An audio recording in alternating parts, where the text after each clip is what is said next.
आज क्योंकि फरवरी सीरीज़ की शुरुआत हो रही है, तो हर सीरीज़ की शुरुआत में हम सीजनैलिटी एनालिसिस आपको बताते हैं कि वो सीरीज़ रहती कैसी है। तो ये पिछले कुछ महीनों की फरवरी की सीरीज़ की चाल है। 2024 में हम एकदम फ्लैट थे, 1% के करीब प्लस थे। 2023 और 22 खराब रहे थे मार्केट के लिए, -2% और -3%। 2021 सबसे शानदार साल था, 6.5%। लेकिन ध्यान रखिएगा 2021 में वो कोविड के तुरंत बाद वाला साल था, तो इसके लिए वो बेस इफेक्ट था। और 2020 कोविड वाला साल था, तो उस साल तो हमने पूरा काफ़ी बुरा हाल देखा ही था, तो उसमें -6% था। लेकिन फरवरी सीरीज़ ओवरऑल मार्केट के लिए अच्छी रही है। परसेंटेज के हिसाब से अगर आप देखें तो ऑलमोस्ट 60%, 59% टू बी प्रिसाइज, हमने पॉजिटिव रिटर्न्स देखे हैं मार्केट में, और औसतन 0.88% के प्लस रिटर्न्स रहे हैं फरवरी सीरीज़ में। अब 0.88% आपको वैसे कम लगेगा, लेकिन जो जनवरी सीरीज़ थी उस हिसाब से तो वो भी काफ़ी अच्छा रहेगा। 2 बार डबल डिजिट रिटर्न्स थे, 6 बार आपको 3 से 7% के पॉजिटिव रिटर्न्स देखने को मिले, और 8 बार -3 टू -7% के रिटर्न्स आपको देखने को मिले। तो ये ओवरऑल जामा है फरवरी सीरीज़ का। इसमें आप एक चीज़ जोड़ दीजिए, मैं कुछ देर में इसको भी डिस्कस करूँगा कि बजट के दिन क्या होता है, उसका एक बहुत बड़ा इम्पैक्ट होता है उसकी वजह से। और 2013 के बाद से बजट 1 फरवरी को था, उससे पहले बजट 28 फरवरी को होता था। फरवरी में कुछ शेयर्स हैं जहां पर औसतन सबसे अच्छे रिटर्न्स मिलते हैं, और उनमें से कुछ स्टॉक्स ने वो मूव्स दिखाने शुरू भी किए हैं। जैसे आयशर मोटर्स फॉर एग्जांपल 4.5% तक के रिटर्न्स देता है। B2 बजाज फाइनेंस और बजाज फिनसर्व जो जनवरी सीरीज में भी काफ़ी स्ट्रॉन्ग रहे, वो नॉर्मली 4 से 4.5% के रिटर्न्स देते हैं। सन फार्मा और इन्फोसिस में 3% के पॉजिटिव रिटर्न्स रहते हैं। नेगेटिव रिटर्न्स कहाँ रहते हैं? लाइफ इंश्योरेंस स्टॉक्स में, HDFC लाइफ और SBI लाइफ। अदानी ग्रुप में, अदानी एंटरप्राइजेस -1.8% के करीब।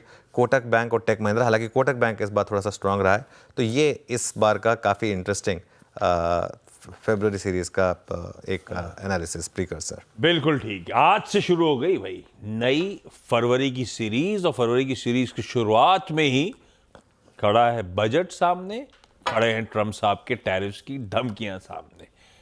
है बहुत इंटरेस्टिंग होने वाली है। आपने बात छेड़ दी, तो अब अगला सवाल वही। हालांकि हिस्टोरिकली जो होता है, कोई समझ में उठाना गलत होगा कि पता नहीं मैडम क्या करने वाले, बाजार हर बार अलग पोजीशन होता है, पर फिर भी एक लिबर्टी तो ले ही सकते हैं पीप करने के लिए हिस्ट्री में कैसा रहता है आमतौर पे बाजार इस दौरान, बजट, प्री बजट, बजट के दिन, पोस्ट बजट, कैसी तस्वीर रहती है, और उससे कुछ एक्स्ट्रापोलेट करें क्या? हाँ बिल्कुल, देखिए हिस्ट्री से लेसन जरूर लेने चाहिए। भले ही आप हिस्ट्री कहते हैं ना, it doesn't repeat but it rhymes, तो उस हिसाब से एक ज़रूरी है। मैंने क्या किया है, मैंने एक तो ना पिछले 3 साल के जो 4 बजट रहे हैं, क्योंकि पिछले साल 2 बजट थे, पिछले 3 साल के जो 4 बजट रहे हैं उनका एक एनालिसिस किया है। उसके बाद जो आउटलायर्स रहे हैं पिछले 10 साल में, आउटलायर्स मतलब या तो बहुत ज़्यादा रिटर्न्स आए हो या बहुत कम रिटर्न्स आए हो, उसकी बात करता हूँ। तो 2022, 2023 और 2024 के 2 बजट में बजट वाले दिन के मूव्स देखिए आप। अच्छा, ये एंड टू एंड रिजल्ट्स हैं, तो इसके लिए इंट्राडे में बहुत ज़्यादा स्विंग्स आती हैं, लेकिन इवेंचुअली एक नॉर्मल डे ही होता है। 2022 में 1.37%, 2023 में -0.6%, फरवरी 2024 जो वोट ऑन अकाउंट था -0.13%, जुलाई 2024 जिसमें एक बार के लिए तो कई मिडिल PSU स्टॉक में सर्किट लग गया था, -0.12%। अच्छा, पोजीशनिंग भी काफ़ी मैटर करती है। एक हफ्ते पहले 2022 में हम 1.7% चले थे, और एक हफ्ते बाद -0.6%। 2023 में हम बजट से एक हफ्ते पहले -1.4% थे, बजट के बाद +1.5%। 2024 का एक थोड़ा सा अपवाद था, 1.62% बजट से पहले भी चले थे हम, और उसके बाद भी हम थोड़ा सा चले थे 0.39%। और पिछले साल हम थोड़ा सा बजट में -0.54% पर गए थे, उसके बाद हमने 1.93% की रैली देखी थी। अब इस बार हमने टेक्निकली कहने को तो प्री बजट हम, क्योंकि मंडे को काफ़ी गिरे थे हम, उसके बाद ट्यूसडे, वेडनेसडे, थर्सडे को थोड़ी सी रिकवरी आई, तो टेक्निकली तो हम, अगर आप इस मार्केट का बजट का पहले को, क्योंकि बजट सैटरडे को आ रहा है, तो इसका मतलब मंडे टू फ्राइडे का मूव है, तो इस बार हम अभी तक तो अगर आप वीक देखें तो +0.7% ही जा रहे हैं। 3 ऐसे बजट रहे हैं जिसमें बहुत शानदार रिटर्न्स दिए थे मार्केट ने बजट के बाद, और वो तीनों में कुछ ना कुछ था। 2016 में 7% के रिटर्न्स थे। 2016 वो साल था जिसमें मार्केट बहुत ज़्यादा घबरा के गया था बजट में, कि वो capital gains, long term capital gains tax आ रहा है, long term capital gains tax आ रहा है, और उस बार हम -3.42% बजट से एक हफ्ते पहले थे, और हम चले थे 7%। 2020 में हम -3.77% थे और उसके बाद हम चले थे 3%। 2021 जब मैं कह रहा हूँ, 2021 ना एक हमारी जो बुल मार्केट की शुरुआत का साल था, क्योंकि वो कोविड के तुरंत बाद का था। इसके लिए बजट से पहले चले हम, बजट वाले दिन चले हम और बजट के बाद चले हम, लेकिन वो एक अपवाद साल था, उसको आप भूल जाइए, ठीक है।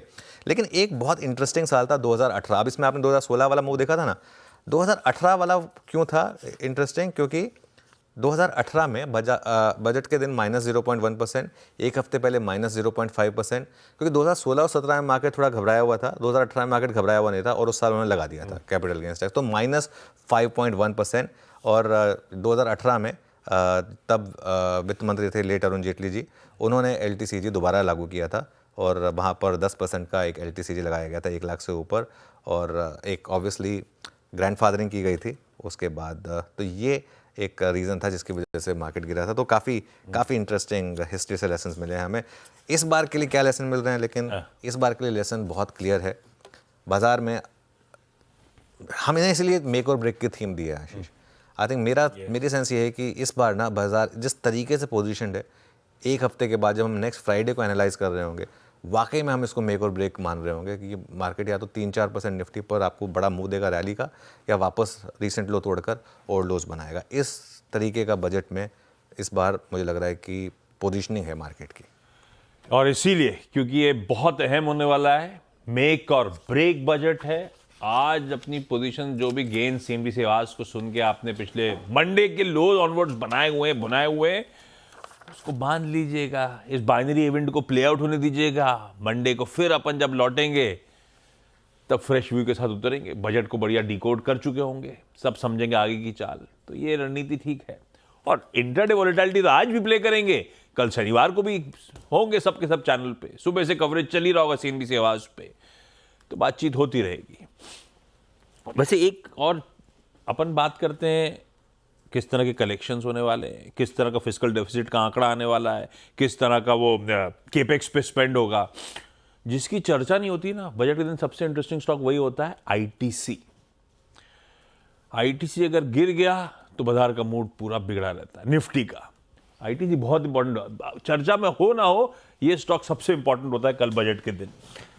और पता नहीं मोबिलाइजेशन के लिए कुछ कर दें तो बात अलग है, यहाँ पे भी गड़बड़ हो जाएगा।